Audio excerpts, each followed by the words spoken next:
45 ACP. It's an awesome, awesome cartridge. Well, back in the day when this first came out, we were still shooting revolvers, and revolvers use lead. So pretty much lead just transformed itself into the automatic feed, and thus they needed a rounder nose to help with the feed, and that's how these came about.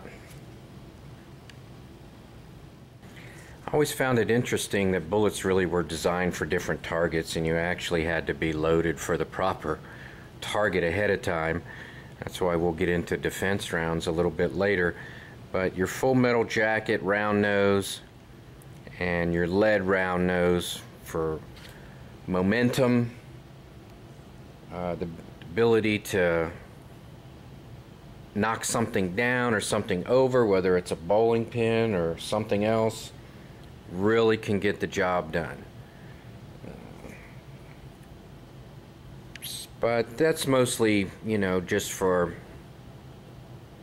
targets that are not shooting back. Now, I purchased this factory ammo because I have a new 45 and I want to see what's going to shoot best in it. So I thought I would talk about each one. Of course, what I have the most of is Hornady. They seem to really be dominating the market right now, even though actually I prefer Federal high shock. But anyway, let's look at what I have. Not all of my samples are in 45. For example, here is the Winchester silver tip. This was one of the very first ones to come on the market, long before the FBI tests. And it was a commercial round. It could be counted upon. It had very good expansion characteristics. Here's some recovered bullets. Very, very good expansion. Very consistent. Very nice. This hit dirt, by the way, not gelatin. Silver tips really aren't silver. It's a cup and core copper jacketed bullet. Or I should say, I'm sorry, it's aluminum. It's cup and core aluminum.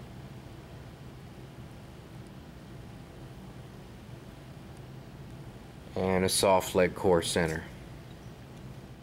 Bullet didn't fare well in the FBI test because, as you can see, you know, when it hits wood or glass or anything like that, the hollow point and soft lead, it just expands, it just wallows right up. So the aluminum was too thin and too weak. But anyway, it's a good round nonetheless. Well, Hornady's king of the hill right now. They're just doing great, especially after the FBI tests. They really kept on improving their rounds. The TAP, this is the CQ, but really the TAP has a FPD load, and then there's the XTP load. Actually, this is a XTP here. I can tell by the shape because I have another one right here where I just bought the XTP separately for reloading myself. Pretty much they're used exclusively by people who shoot competitively. Bianchi Cup is probably totally dominated by Hornady's XTP bullets. They are extremely accurate. You can really develop a whole bunch of different loads for different situations, especially in very strict competition where you need certain speeds consistently. Excellent, excellent, excellent bullet. So in the XTP family, you have the 185 grain on the left and the 230 grain on the right, and you can see the difference is really just one shorter than the other.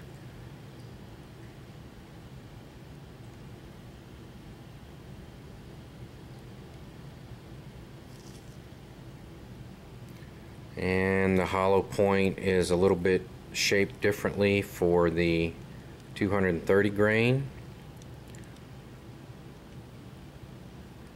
A little deeper, and a center hole where the 185 grain looks like a divot. Now there are several TAP loads from Hornady.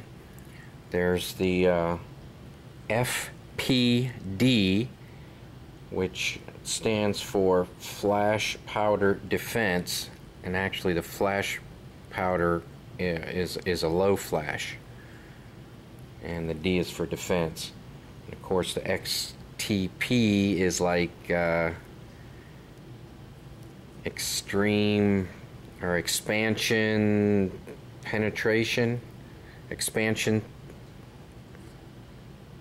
tip penetration.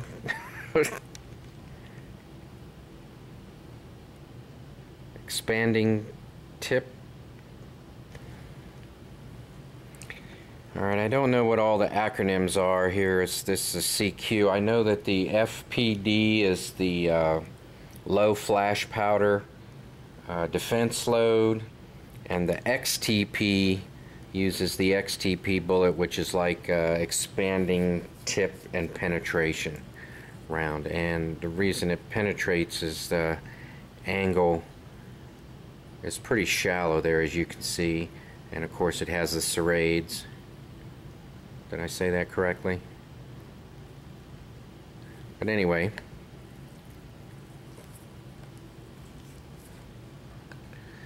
this is a 380, but I wanted to point out that the Hornady Custom, can you see that without the glare? The Hornady Custom is made with the XTP bullet, and so that'll kind of help you out, because a lot of these rounds are sold by name, like, you know, you see the Custom or the TAP or the Critical Defense, and what's the difference? Well, it says right here, you know, this is the 90 grain XTP bullet, so you know it's the XTP, which stands for like extreme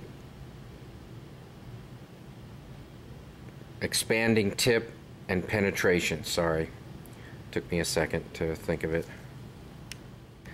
Then of course there's the infamous Critical Defense, which uses the FTX bullet, which stands for Flex Tip Expanding.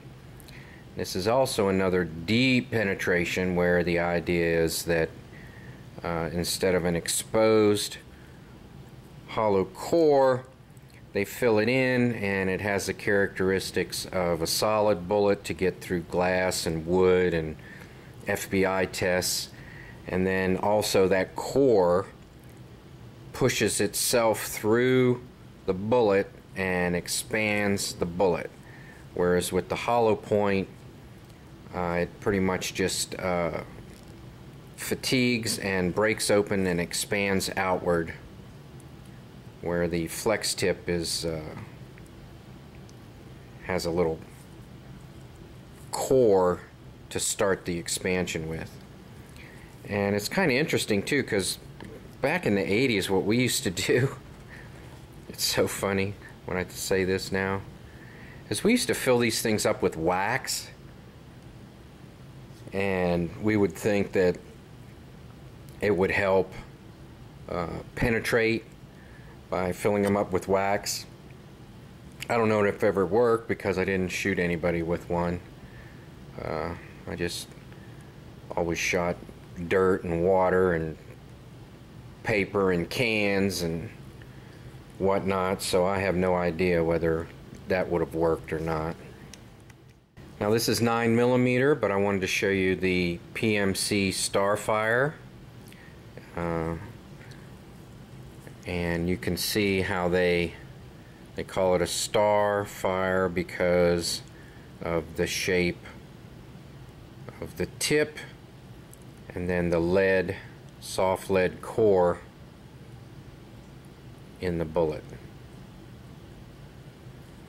Also, it's a very long bullet as far as the bearing surface versus the tapered angle and the tip.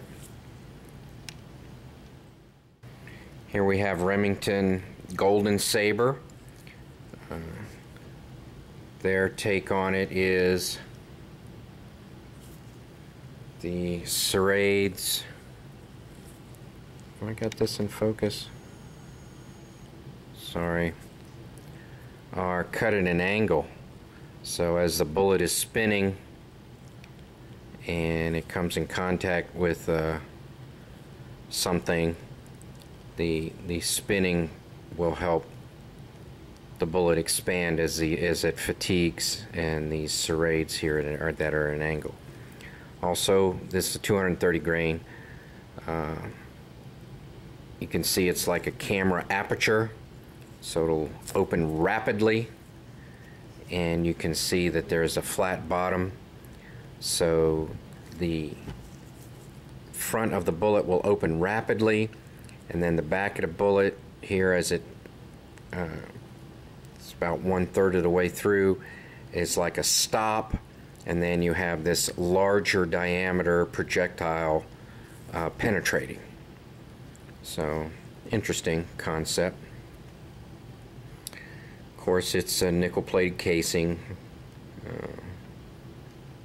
so there's less. It won't tarnish, and the idea is they'll feed a lot smoother and easier, and be able to store a long time in a magazine. Magtech Guardian Gold. These perform very well in the FBI tests. Penetration was 14 to 16 inches. The heavier and slower ones went about 16 inches. These guys here, the lighter 185 grains, you know, they went about 14 inches. The jackets stay together.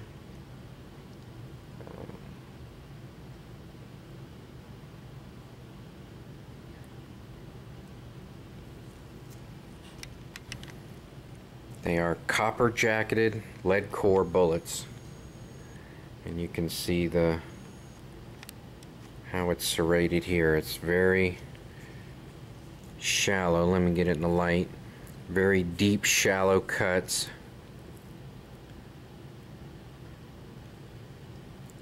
And then a deep core that comes to a point, so that what we're going to have here is this guy is actually not going to expand right away, but as it decelerates, the back is going faster than the front, and now the front has this large cavity for the back to push into and expand on. So that's how they get their penetration. They have this big heavy ring here, and as it decelerates, the back of the bullet will just basically force the front of the bullet out and expand it. Well, I wish I had some more bullets to talk about. I'd like to show you the Federal High Shock, the Magtech SCHP, Corbon, Gold Dot, all those excellent rounds. But my all-time favorite is still Hornady's XTP 230 grain bullets. They are just awesome because you can really load them up nicely.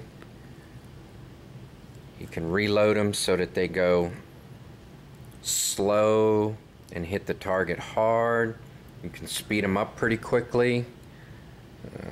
But about 800 to 850 is feet per second is what I like these guys to fly at.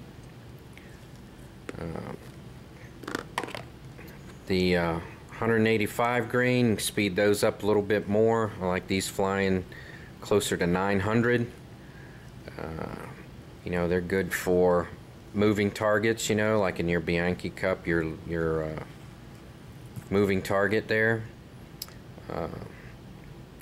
Now, I'm not a competitive shooter, don't get me wrong, but I do shoot at devices like that. But for me, it's fun. I'd probably come in last if I actually entered competition, but nonetheless, these are very, very, very easy to develop a load for. Now, you're also going to need some trigger time, you know, just shooting, just to get used to your gun. Like I said, I don't even compete, but you still need trigger time, and nothing beats a lead bullet, 230 grain lead bullet, a little bit of bullseye, some nice shiny brass, and range time. I mean, this bullet is so easy to reload for, it's not even funny. So, I hope you enjoyed this video. Thank you for watching.